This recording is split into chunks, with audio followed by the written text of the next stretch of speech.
Anaïs, quand je t'ai parlé du travail que je faisais autour de Bartleby, tu m'as assez spontanément répondu, mais Bartleby, c'est moi. Enfin, en ce moment, Bartleby, c'est moi. Mais immédiatement après, en fait, tu as croisé cette référence avec un autre personnage, qui est le personnage d'un roman russe de Goncharov, c'est le personnage d'Oblomov. Alors moi je connaissais, enfin je l'avais pas lu, et alors je me suis un peu renseignée et ce qui est carrément fou, c'est que les deux textes sont écrits à des endroits à l'opposé de la planète, à Wall Street et puis dans la campagne russe. Et en même temps, c'est quasiment les mêmes dates. Il y en a un qui est publié en 53 et l'autre 59. Donc, est-ce que tu crois que, voilà, donc, est-ce que tu crois qu'il y a un parallèle à faire déjà entre les deux personnages et nous? Puisque tu me dis, voilà, tous ces personnages-là, c'est moi, alors est-ce que c'est toi en confinement, ou alors est-ce qu'il y a une espèce je sais pas, d'international de la flemme, ou comme Ah, dit, ou d'une revendication de la flemme comme une révolte? Est-ce que tu alors, dirais ça? déjà, j'avais oublié que j'avais dit Barthélemy, c'est moi. Mais c'est vrai qu'en fait, quand tu m'en as parlé, je venais de lire à la suite Bartleby puis Oblomov euh, dans mon canapé, dans mon salon qui est aussi mon atelier, qui est aussi mon salon, qui est aussi mon atelier. Voilà, Euh, c'est une question de spatialité en fait. et donc, évidemment, je me suis 100% identifiée d'abord à Bartleby, puis à Oblomov en les lisant, en tant que déjà la confinée dans son petit pavillon de banlieue qui passe sa journée à lire sur son canapé. Euh, mais c'est vrai aussi, enfin, par rapport au confinement, on passe un peu un moment de. Enfin, tu vois, en ce moment, Ubu nous édicte tous les jours des lois différentes qu'on ne comprend pas et qui changent. Et on est un peu dans une vie, enfin, je sais pas comment dire, il y a un effet un peu, on est en robe de chambre à travailler à notre bureau, à tourner en rond. On est un peu projeté dans un espèce de truc romanesque à la Beckett et à la Oblomov, Bartleby. Donc, effectivement, je trouve qu'il y a un lien assez net. Un peu dans une période de fiction. Tu trouves qu'on est un peu Oui, dans il y une a quelque chose de période de fiction? complètement fictionnel et ouais, ubuesque, quoi. Enfin, et en fait, tous ces textes, ils, ils ont des points communs, quoi. Et Par rapport à ta manière de travailler, oui, je sais que c'est quelque chose d'important pour toi, c'est la spatialité de l'atelier, où se trouve l'atelier dans ta maison, avant de rentrer dans la cuisine, dans un lieu de passage. Et peut-être que aussi que tu te sois senti si Oblomov, donc Oblomov, il reste en fait, il passe sa vie couché sur son divan en robe de chambre, en fait. bah oui, alors moi déjà, en fait, entre-temps, j'ai viré le canapé, donc le rez-de-chaussée n'est plus qu'un atelier. Mais pendant longtemps, c'était l'atelier et le salon. C'est quelque chose de voulu pour travailler, de Oui, virer le j'en canapé? avais marre que mon atelier. Et justement, bah, le rapport à Oblomov qui est hyper fort pour moi, c'est que, en fait, du coup, le salon, c'est l'espèce de pièce centrale qu'on doit traverser pour aller partout, qui est reliée directement à la cuisine, à la salle de bain, et où, du coup, j'ai un espèce de truc complètement fou de. Tu sais, tu disais que nos vies, elles sont un peu fictionnalisées, mais du coup, moi, mon drame romanesque, c'est la poussière. Et je passe ma journée à passer l'aspirateur parce qu'en fait, c'est un atelier, mais c'est aussi le salon et c'est aussi la Mhm. cuisine. Et du coup, la poussière de l'atelier est tout le temps en train de dégorger comme ça dans les autres pièces. Et en fait, dans Oblomov, il y a vraiment ça, c'est-à-dire que le roman, il s'ouvre sur une description d'Oblomov dans sa robe de chambre comme ça, dont les plis, une robe de chambre énorme, dont les plis comme ça rappellent les plis de son visage, et il est envahi sous la poussière. Il y a de la poussière partout, sur lui, sur la robe de chambre, sur les livres, enfin partout. Et il vit, je crois, dans un, je veux pas dire de bêtises, mais dans un 3 pièces, quoi. Et en fait, il a transformé sa chambre en la seule pièce de vie, qui est aussi le salon, la salle à manger, le bureau. Et en fait, c'est juste les gens rentrent dans cette pièce, mais lui n'en sort pas. Donc, il y a vraiment un lien comme ça entre l'atelier et ça m'a même fait penser à, tu sais, bah, à l'élevage de poussière. Enfin, il y a quelque chose d'un peu étrange où le valet, en fait, il y a un espèce de duo avec son valet Zakhar, qui est un peu comme, je sais pas, Sganarelle et Don Juan, quand c'est un espèce de duo comique comme ça, qui n'arrête pas de se disputer, qui en même temps s'adore. Et Zakhar, il entretient tout le temps la poussière, ça revient tout le temps comme ça. Donc, il y a quelque chose d'un peu. euh, Enfin, je sais pas, moi j'ai vraiment pensé tout de suite à ça en le lisant. Euh, Et d'ailleurs, je suis même sûre, enfin, je soutiens que Duchamp a lu Oblomov, et je pense qu'il a lu Barthelby aussi, évidemment.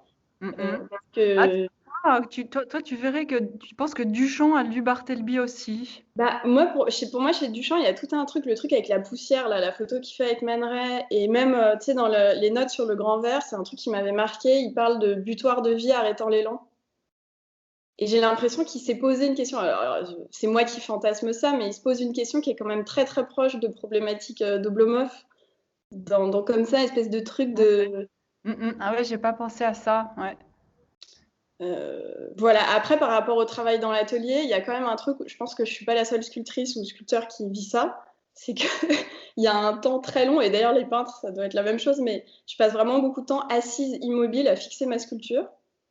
Et la sculpture, bah, elle est immobile forcément, et il y a un espèce de. Sculptures qui se mettent, en mouvement, non? Ou des Alors, sculptures j'en qui ai se perdent qu'une. pas? En fait, j'ai fait une machine une fois, mais qui s'est auto-détruite. Mais sinon, j'ai fait un instrument, bah, dont peut-être on parlera après, qui s'appelle la broyeuse à silence, mais qui n'est activé que lors de la performance et qui sinon est un objet immobile. Donc c'est aussi du champien, la broyeuse, Alors, et c'est aussi lié à la poussière. Bah, du coup, c'est un objet que j'ai fabriqué pour une performance qui s'appelle Se sentir flaque. Donc l'objet en lui-même, c'est. Bah, est-ce que je te le montrerai pas? Comme ça, Ah bah oui, s'il est là, génial. il est là. Attends, hop, il est là, on le voit. Alors, il est devant un carton. Mais du coup, c'est un objet que j'utilise dans la performance. Voilà, il est là. On voit peut-être un peu mieux. C'est une espèce de machine en bois, enfin pas de machine, mais d'instrument, que je pousse comme ça pendant la performance. Donc je dis un texte, et en fait, au fur et à mesure que je dis le texte, je broie. Il y a cette espèce de ruban là, sur lequel est inscrite le texte de la performance. Et donc, au fur et à mesure où je parle, je détruis le texte et je le transforme en poussière. Ensuite, je remplis ma bouche de chewing-gum jusqu'à plus pouvoir parler. Je me mets à faire une espèce de musique bruitiste en utilisant l'instrument qui a fini par se casser aussi. Il y a une espèce de malédiction des machines dans mon travail. Et il y a vraiment un peu, je convoque un peu l'image, tu sais, dans Molloy de Beckett. Molloy, il a comme ça des cailloux dans la bouche qui passe sa journée à retourner. Et du coup, il y a un peu cette image que les mots sont comme des cailloux dans la bouche. Et avec les chewing-gums, ça refait une espèce de boucle comme ça. Euh, Et faire dérailler les instruments, ça, c'est assez barthelbien, en fait. C'est peut-être ça qu'il y a de plus C'est ce barthelbien. que je me suis dit en y réfléchissant. Je me suis dit qu'il y avait quelque chose, d'une part, du refus d'inscrire, parce qu'il refuse de, je sais plus ce qu'il refuse de faire, mais il refuse de copier, enfin, il copie, mais il refuse de mettre dans des enveloppes. Au début, ils refusent de vérifier. Le premier refus, c'est de vérifier le travail de copie qui a été fait. Et puis après, il veut plus copier non plus. Mais moi, c'est une longue tradition dans mon travail de performance que j'ai fini par, dans cette performance-là, inscrire de manière volontaire. C'est que j'ai toujours oublié, au début, je faisais pas de sculpture, je faisais que de la performance, et j'oubliais tout le temps de mettre la carte mémoire dans la caméra, ou j'allumais pas la caméra, de telle sorte que j'ai aucune trace de mes perfs. Euh, et du coup, là, c'était la première performance filmée. Bon, voilà, tout est en règle. Mais le texte de la performance se transforme en poussière, en fait. Et donc, d'une certaine manière, il n'y a pas de trace. L'instrument, ça, c'était pas volontaire, mais l'instrument s'auto-détruit en cours de route. C'est un auto-sabotage? Il y a quelque chose, c'est marrant, ouais, il y a quelque chose de l'ordre de la machine qui s'auto-sabote et qui, du coup, finit complètement immobile, quoi. Parce que je crois que dans toutes les conversations autour de Bartleby, je me souviens pas qu'on ait parlé de sabotage, en fait. Enfin, le mot a pas été prononcé. Ouais. C'est aussi quelque chose de vouloir construire des machines très compliquées. Enfin, là, je construis tout autour d'un mécanisme de broyeuse à papier en métal. Et du coup, je construis quelque chose avec des roues en bois très fines. Et donc, ça ne peut que casser. Sauf que je m'en rends pas compte dès le début. Mais forcément, c'est presque un objet one shot, quoi. Ça crée un bourrage de papier. Le métal, forcément, c'est plus solide que le bois. Donc, bah, ça explose. Mais oui, c'est vrai qu'il y a quelque chose de l'ordre ouais, d'un micro-sabotage, mais qui est joué en même temps. Ouais. Peut-être pour revenir, si tu veux, on revienne un peu à Oblomov Oblomov, Bartleby. Je trouvais que c'était vraiment chouette ce parallèle que tu avais souligné entre les deux personnages. En fait, j'ai un peu regardé du coup les vies de Melville et de Gontcharov, et ce qui est assez incroyable, c'est qu'en fait, c'est deux romans qui n'en ont pas l'air, mais qui sont assez autobiographiques. Et en fait, les vies de Melville et de Gontcharov sont assez proches. À la fois, elles sont complètement différentes parce que Melville, c'est plutôt son père, il meurt quand il est super jeune, il se met à bosser en banque à 13 ans. Ils ont tous les deux des vies, disons, très représentatives de leur époque. C'est-à-dire que Melville, il va faire un peu. Son père, il travaille dans un entrepôt de fabrication de fourrure. C'est la grande période comme ça du textile, de la fourrure, il fait ça. Après, quand il meurt, Melville, il bosse dans une banque et puis il fait 2-3 jobs et il fait la descente vers l'ouest qui est nulle. Et en fait, il va décider il va devenir prof, il s'ennuie. Et il décide de partir en bateau sur des baleiniers. Donc, il va fuir comme ça en bateau. Et en fait, Gontcharov, qui a une vie qui n'a rien à voir parce que c'est plutôt l'aristocratie, la petite aristocratie terrienne, tu vois, des propriétaires terriens. Mais pareil, en fait, il est complètement neurasthénique. Il s'ennuie et il a des tâches comme ça officielles et il décide de partir en bateau pendant quasiment toute la guerre de Crimée. Il est en bateau en train de traverser le Japon. Ah ouais, je savais pas, c'est un voyageur aussi. Et en fait, les deux ont été connus. Enfin, Gontcharov, il est connu avant, mais ils ont été connus par des récits de voyage. Et après, ils ont écrit tous les deux leurs romans. Et en fait, du coup, Oblomov et Bartleby, c'est un peu des Melville. Enfin, moi, je trouve qu'ils ont un côté un peu comme ça Ils incarnent un peu ces personnages. C'est fou que les deux aient été écrits après des voyages, comme si il y avait une espèce d'envie de plus rien faire après des voyages. Moi, ça m'a fait penser un peu, tu sais, Malcolm Lowry, qui a écrit En dessous du volcan, qui était hyper alcoolique et qui s'est arrêté de boire juste le temps où il a écrit Sous le volcan, qui est l'histoire d'un super alcoolique, et qui s'est remis à boire juste après. Et en fait, Gontcharov, il écrit Oblomov, il arrête de s'ennuyer, il écrit comme ça, et juste après, il s'ennuie en fait, et les deux, ils vont finir dans des postes qu'ils abhorraient, de petits fonctionnaires. Melville, il est contrôleur des douanes à New York, et Gontcharov, je sais plus, il est à la censure, je crois, et après, contrôle des journalistes. Donc la flemme, c'est une espèce de trêve, c'est c'est une espèce de temps de pause. Tu sais, au début, je te disais, est-ce que cet état de flemme, ça serait une révolte, ça serait une manière de manifester une révolte, mais en fait, là, vu ce qu'on dit, ça serait plutôt une question de temporalité, en fait, d'une pause, de l'ordre d'une pause, d'une trêve, ou comme quand tu dis que tu t'assois sur ton canapé, enfin, il n'y a plus de canapé, donc tu t'assois pour regarder très longtemps tes sculptures, pour les observer. Peut-être que c'est un rapport au temps. Oui, il y a comme ça un espèce de... Et j'ai l'impression... Alors, Melville, non, mais Gontcharov, c'est vraiment la génération des romantiques. Et il y a aussi Il y a un côté un peu... Enfin, je trouve qu'à la fois, Oblomov, il est assez ridicule. C'est une figure un peu grotesque. Et en même temps, c'est un peu une figure romantique d'un garçon comme ça qui porte le mal du siècle et qui se met en retrait d'une société qui critique. Bon, après, Gontcharov, c'était pas franchement un révolutionnaire. Non, je te disais que Gontcharov n'était pas franchement révolutionnaire, mais Oblomov a quand même servi après. Enfin, il va être utilisé par Lénine notamment. Enfin, ils vont en faire une œuvre révolutionnaire. Et du coup, ça m'amène à une question que m'a beaucoup posée Bartleby, surtout plus qu'Oblomov. Parce que Oblomov, c'est vraiment pas exactement comme Bartleby, parce qu'Oblomov, c'est un aristocrate. Oui. Et c'est plutôt comme ça, c'est son meilleur ami Stolz qui est plutôt le parvenu, quoi, parce que c'est encore à l'époque du servage. Et comme tu disais, ils sont chacun très représentatifs de la société de leur temps. Mais ce qui est intéressant, c'est que en fait, il y a deux archétypes, un peu. Il y a l'archétype du narrateur, là, le maître de la chancellerie qui raconte l'histoire de Bartleby, et qui est comme ça dans sa vie rangée, avec un système tout bien huilé, tout roule. Et le meilleur ami d'Oblomov qui essaye tout le temps comme ça de le remettre en route et qui est, pour le coup, lui, c'est plutôt, c'est le fils de l'intendant de l'Oblomov. Oh là comment on dit? Ok, je recommence. Comment on dit Oblomovotchina?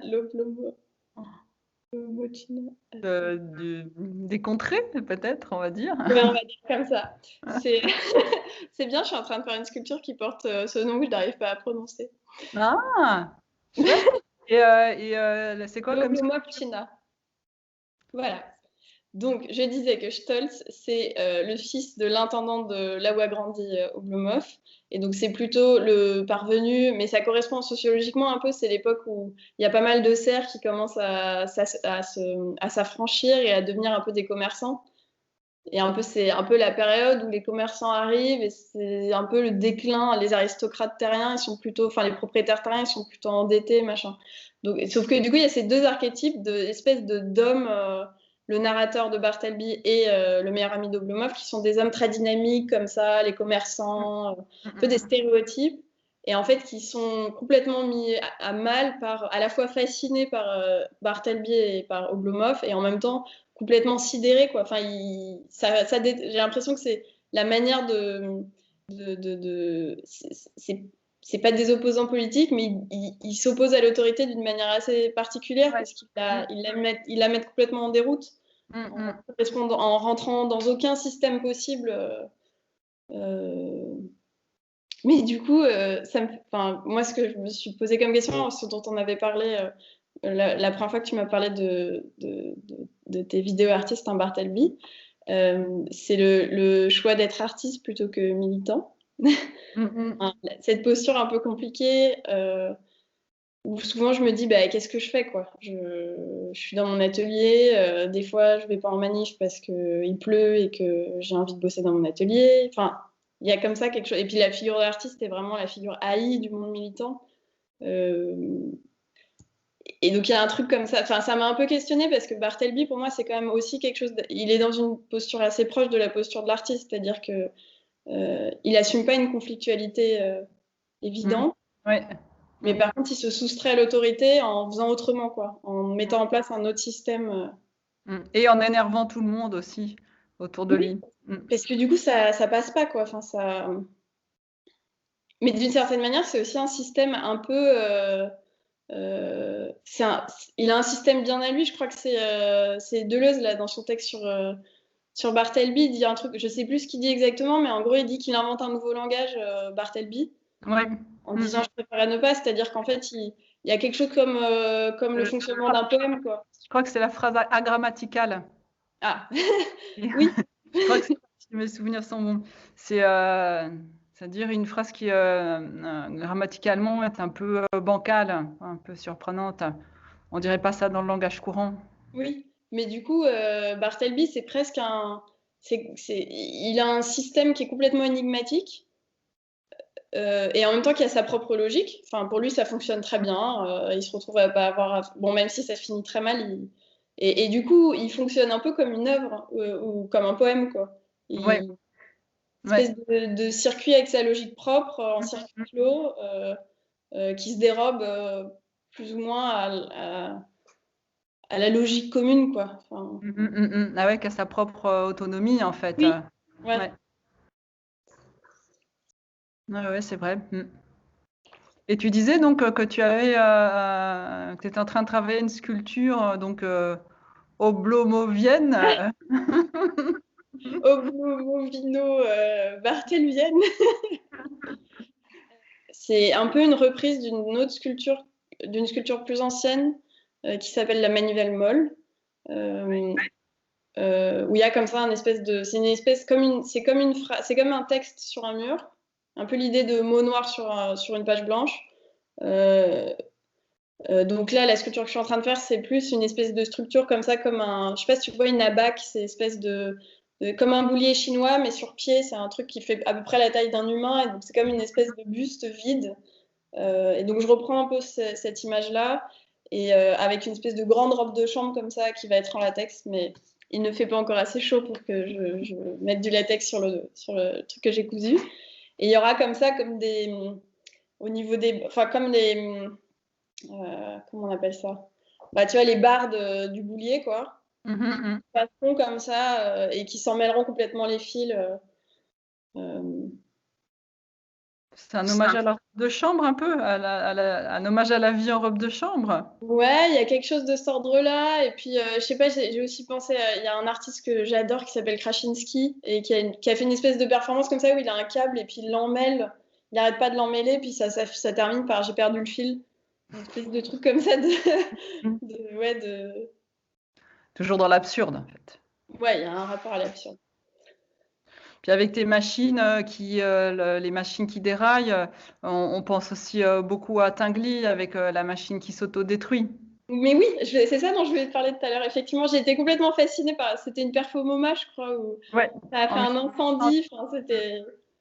Ouais. Duchamp et Duchamp y était en plus. Ok, bah ça je savais pas, mais ça m'a énormément. Enfin, j'aurais bien aimé la voir, mais le récit et la photo m'a beaucoup Mmh. marqué. Mmh.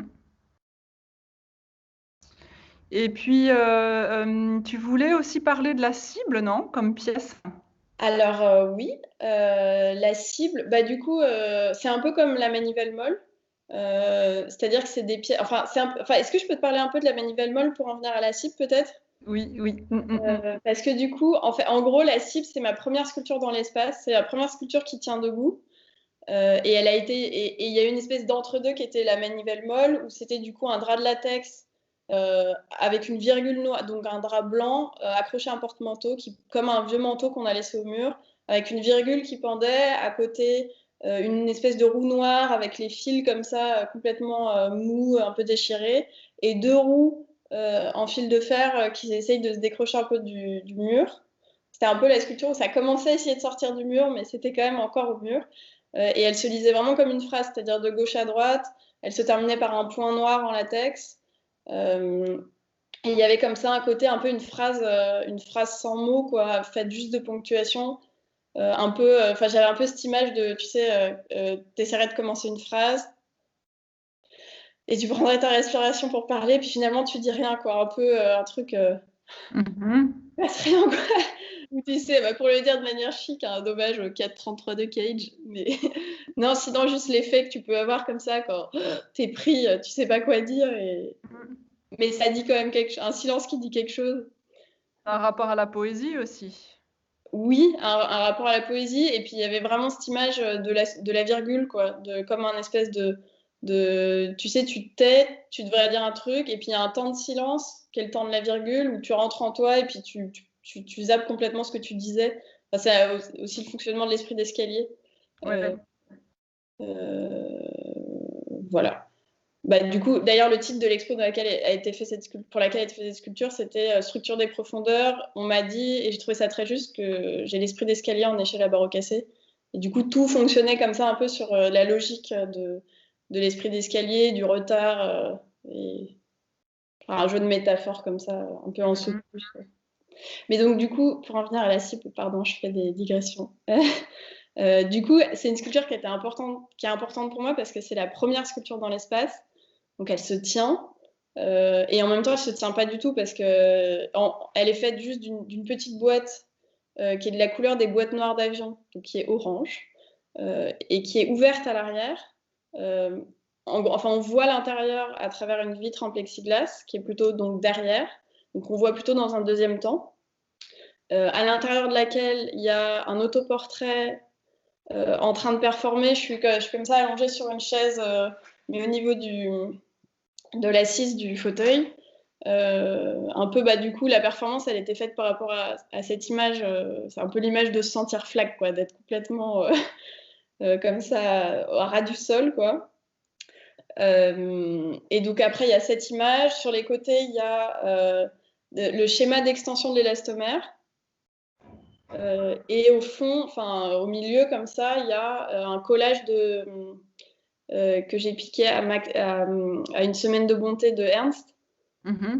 qui est un collage un peu cruel où c'est un homme comme ça en costume qui tient un couteau et qui tient une femme nue par le pied. Et en fait, l'image est inversée du coup dans la boîte.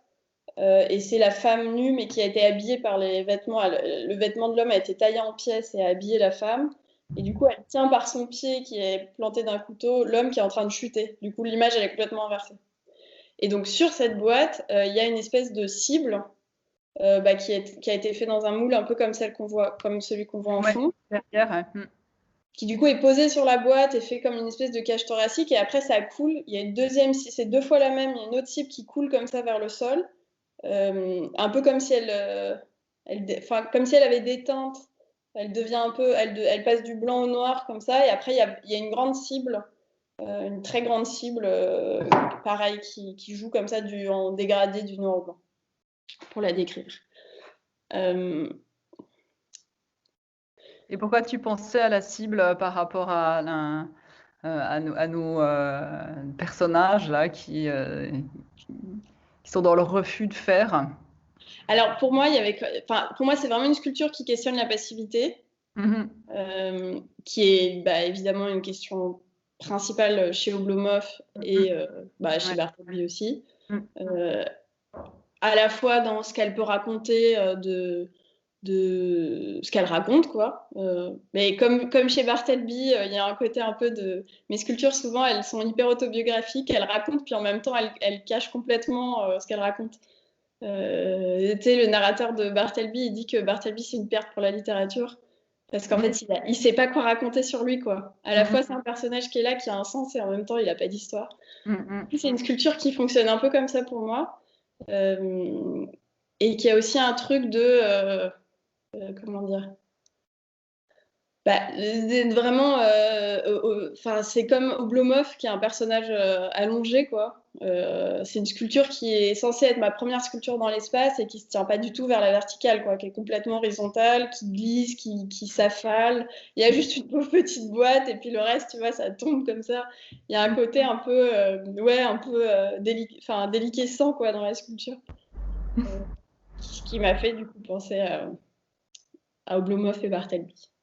Et alors, pourquoi t'as enlevé ton canapé de ton atelier, puisqu'apparemment il te servait à travailler? Il te servait à être Oblomov et donc à t'inspirer? D'une certaine manière, te vautrer dans ton canapé, c'était un moment de travail apparemment. Alors pourquoi tu l'as enlevé? Parce que je voulais gagner, parce que du coup j'ai un mur de plus pour travailler. C'est aussi, après, c'est des choses très pratiques. Quand tu as un canapé, du coup les membres de la maison viennent dedans et t'as pas forcément envie de partager ton espace d'atelier avec quelqu'un qui te parle pendant que tu travailles. Justement, c'est bien que tu dis ça parce que je voulais rajouter une couche avec une autre référence et avec une chambre à soie de Virginia Woolf à propos de cette histoire de canapé, de se créer un lieu pour travailler comme ça, un lieu qui nous ressemble. Et je voulais faire allusion à ça parce que donc Virginia Woolf, dans ce texte, en fait, elle est dans la revendication d'un endroit pour travailler, mais pour travailler pour faire quelque chose. Et ça me rappelait une conversation qu'on avait eue un autre jour dans un autre contexte où on se disait que nous, en tant que femmes dans le milieu de l'art, on est vraiment obligés d'en faire des tonnes pour exister. Et ça me paraît complètement contradictoire avec ce que je disais tout à l'heure, la flemme comme une espèce une internationale de la flemme, parce que nous, on ne peut pas se permettre. Et ma dernière question, en fait, c'est est-ce que cette histoire de flemme et de passer sa vie dans son canapé, de refus de rien faire, est-ce que c'est pas un luxe de mec que nous, on ne peut pas se permettre? Alors, euh, alors effectivement, pour commencer à répondre à cette question compliquée, c'est vrai qu'on dit, tu sais, que dans une réunion, c'est ma sœur qui m'avait dit ça parce qu'elle est dans un monde plus business que moi. Dans une réunion, une femme va dire un truc, on va pas écouter ce qu'elle a dit, et donc un mec va répéter ce qu'elle a dit ou va avoir la même idée, on va l'écouter. Et donc en fait, c'est vrai qu'il faut, si tu veux qu'on t'entende, il faut le crier. Euh, Moi, j'ai pas l'impression d'avoir ce problème-là, j'ai l'impression d'avoir le problème inverse. C'est-à-dire que je souffre pas d'être trop active, je suis hyper contente d'être devenue très active et j'étais plutôt dans une position, comme je te disais, de retrait, aussi d'avoir peur de me mettre en avant. Enfin, le parallèle aussi avec Bartleby, tu sais, Bartleby, il est derrière un paravent, il est à portée de main le narrateur, il l'installe à côté de lui, mais il le met derrière un paravent et face à une fenêtre murée. Et donc, en fait, il ne voit ni n'est vu. Et moi, j'avais un peu ce truc de pas oser, tu vois, en tant que femme, me mettre en avant comme ça, contacter des gens. Et Toi-même, donc, ton propre paravent? pardon? toi-même t'installer ton propre parapluie. Exactement, exactement. Donc en fait, pour moi, c'est pas tant un luxe que, au contraire, enfin, je pense que, et j'ai l'impression, alors, j'aime pas trop genrer ce genre de choses parce que je pense que tout le monde a des problématiques un peu similaires, puis ça voyage, enfin, mais j'ai l'impression d'avoir plus de récits de femmes artistes qui ont du mal à aimer leur travail ou à l'investir, tu vois. Et pour le coup, c'est un truc que je retrouve moins chez les hommes artistes. Il y a un truc plus d'évident, bah, je l'ai fait, c'est bien. Mais bon, donc Oblomov, Barthelby, bah, c'est des figures masculines. C'est ça, c'est que alors, chez Barthelby, il y a aucune femme. Dans Barthelby, il y a aucune femme. Après, sociologiquement, bah, c'est Wall Street, milieu 19e, donc je pense qu'il n'y avait pas de femmes. Mmh. Mais c'est vrai, en fait, tu m'as fait me poser la question, et c'est vrai qu'il n'y a pas de femmes. Et c'est vrai que moi, toutes mes inspirations, je m'inspire beaucoup d'œuvres littéraires, c'est Molloy, donc c'est Beckett, Kafka, Oblomov, Barthelby, c'est que des hommes, écrits par Mmh des hommes. mh. Mais si tu y réfléchis bien, puisqu'on parlait des dates, tu me disais que Barthelby c'était 53, Ouais. et je crois que c'est 53, c'est dans une revue, 56, c'est dans un recueil. En 56, il y a Flaubert qui publie Madame Bovary. Ah oui, ah oui. Mmh. Et en fait, je me suis dit, en fait, Gontcharov, c'était vraiment cette époque, les Russes, tu sais, ils parlaient anglais, français, russe, allemand. Et c'était un grand lecteur de Flaubert, un grand lecteur de Balzac. Et donc, en fait, je me suis demandé, parce qu'on se disait que peut-être que Oblomov, c'était le Barthelby russe. Mais en fait, peut-être qu'Oblomov, c'est surtout le Bovary russe. Tu Ah vois? oui. Et Bovary étant elle-même inspirée de la femme de 30 ans de Balzac. Je sais plus comment. Ouais, c'est ça, la femme de 30 ans. Donc en fait, j'ai l'impression que c'est plutôt, pour le coup, c'est plutôt des figures, et c'est pris aussi dans le cliché du 19e où bah, l'image de la passivité, c'est plutôt la femme, quoi. Dans le nuit. Mais j'ai l'impression que c'est plutôt des figures, ouais, qui viennent de figures féminines dans la littérature. Ah Donc je me ouais, suis dit, d'accord. Ouais. Donc Barthelby, pour toi, ça serait une espèce de devenir femme. Et c'est vrai qu'après, sociologiquement, qui fait les copies ou les photocopies, c'est les secrétaires. oui, Le Barthelby, en fait, c'est l'homme photocopie avant Xerox, quoi. oui, Et, ap- et après, c'est vrai que ce sont les femmes qui s'occupent de ça. oui. Alors effectivement, au 19e, je pense que à Wall Street, il n'y avait pas beaucoup de femmes qui travaillaient, quoi. Donc, euh, mais ouais, voilà, je me suis dit que en fait, fallait pas qu'on aille trop vite là-dedans, parce qu'en fait, tout ça pourrait être inspiré des figures féminines.